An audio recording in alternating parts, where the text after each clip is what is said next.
I grew up in Wyoming. My grandpa was in World War II. He's always kind of been a hero of mine. I joined the Marine Corps because I thought it was like the hardest thing. My parents had to sign for me. I was in the delayed entry program, so they signed for me when I was 17, and after graduation, I left, went to boot camp. Recently married my high school sweetheart right after Desert Storm. Got back home from that, we got married.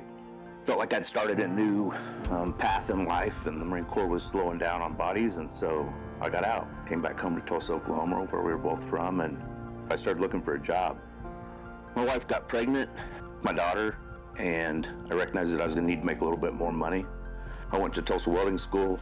Once I graduated from Tulsa Welding School, it was about the time my daughter was born. So I got into fitting and welding and then had some opportunities. I was blessed. The owner of the company allowed me to move up, and I got into quality control and eventually into assistant plant manager. Then my brothers who were working at the company had also come up through the company. We decided we were gonna leave and go somewhere else to start our own company. My girls were growing older, and I was telling them, don't chase something. Find a job that's gonna make you happy. Don't chase things. It dawned on me one day, like, what is it gonna take to make you happy? And so I started thinking about all this stuff. I started talking to my wife. I said, man, I've always wanted to be a police officer. I remember she told me one time, she said, Korey, I don't care if you want to be a rodeo clown. I just want you to be happy. I knew that would require us to downsize our life quite a bit. Started college, got a 4-year degree. It's funny, I go to college, get a 4-year degree to make less money, to do something just because I want to do it. I see my first check and my heart just drops. And I'm like, what did I just do? Did 3 years in patrol and then immediately went into the gang unit. Coming up through the police department, we didn't really talk about PTSD. You know, they didn't talk about PTSD when my grandpa went through World War II.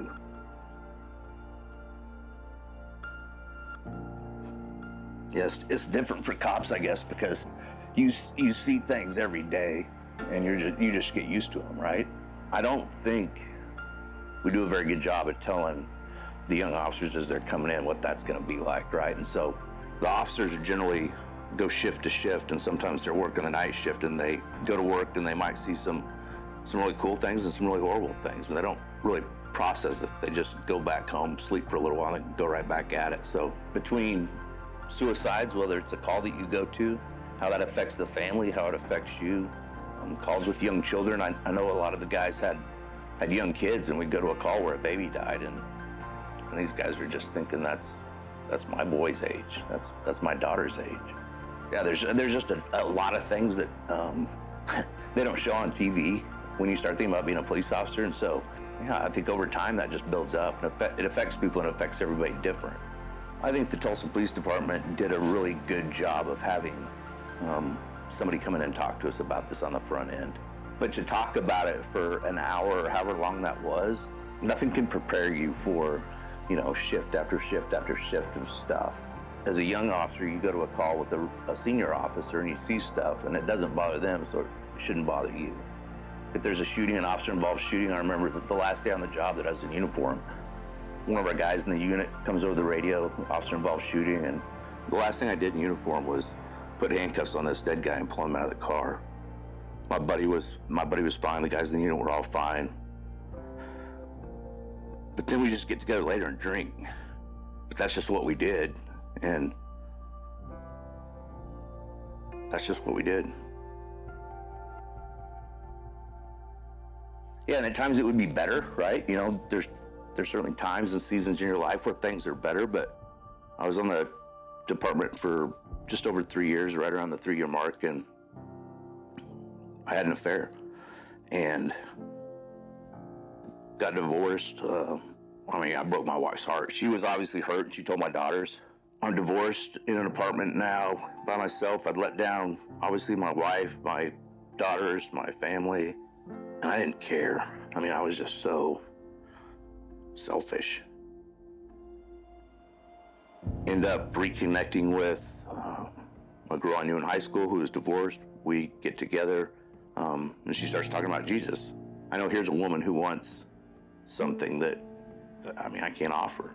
She just keeps telling me, Korey, I just want you to be happy. I'm in the police department doing the gang unit thing, and I'm having the time of my life. I'm with the guys I want to be with, and we're running and gunning, we're having fun. But inside, I'm like, I'm like done. And it got to the point where I recognized I couldn't physically do the things that I enjoyed doing. I got out in 2018.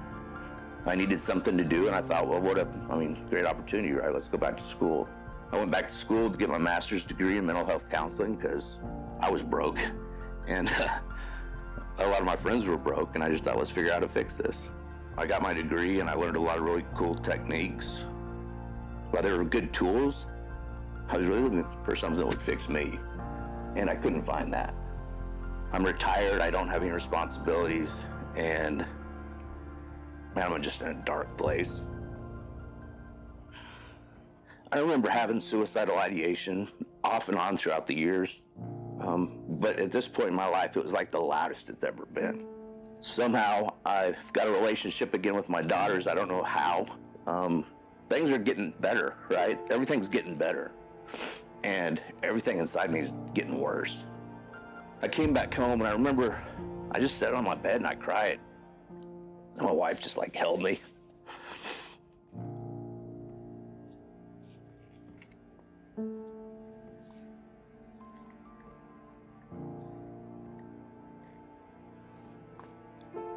And I know I needed help.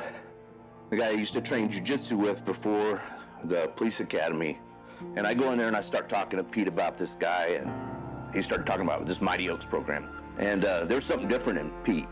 And when I saw Mike later, there's something different in Mike, and I knew both these guys. And I remember thinking if that would work for those two guys, maybe it would work for me. Ended up going.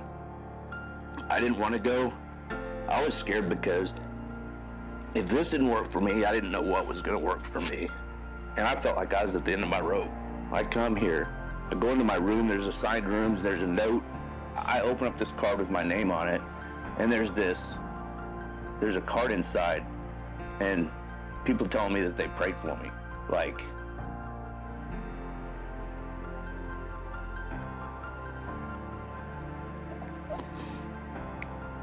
and I've got my first wife who prayed for me for 18 years. My current wife prays for me, and all these people are praying for me. And I thought, wow, like, and then as this week starts rolling and we're sitting in these classes and these guys are saying things that I don't want to hear, and they're not gentle. One of the questions they ask is, do you want to get well? Pretty basic, right? I mean, that's a pretty basic question. I never really thought about it. And I went through that week, finished that week up, and I knew there was hard work moving forward. And these guys had prepared me for that and had given me a plan on what to do moving forward. It's different when you have that change and you see that you grieved God, like the creator of heaven and earth, who's laid out everything for you. I told my testimony for the first time ever. I just got up there and I went second because I was afraid that I wouldn't do it if I didn't, and I just started talking, and things came out that I'd never said before. But man, when you got a wife that's been praying for you and wants the best for you, and you come home and you know that that's what you want for her as well, then everything changes. And man, it's been so good. It's been good.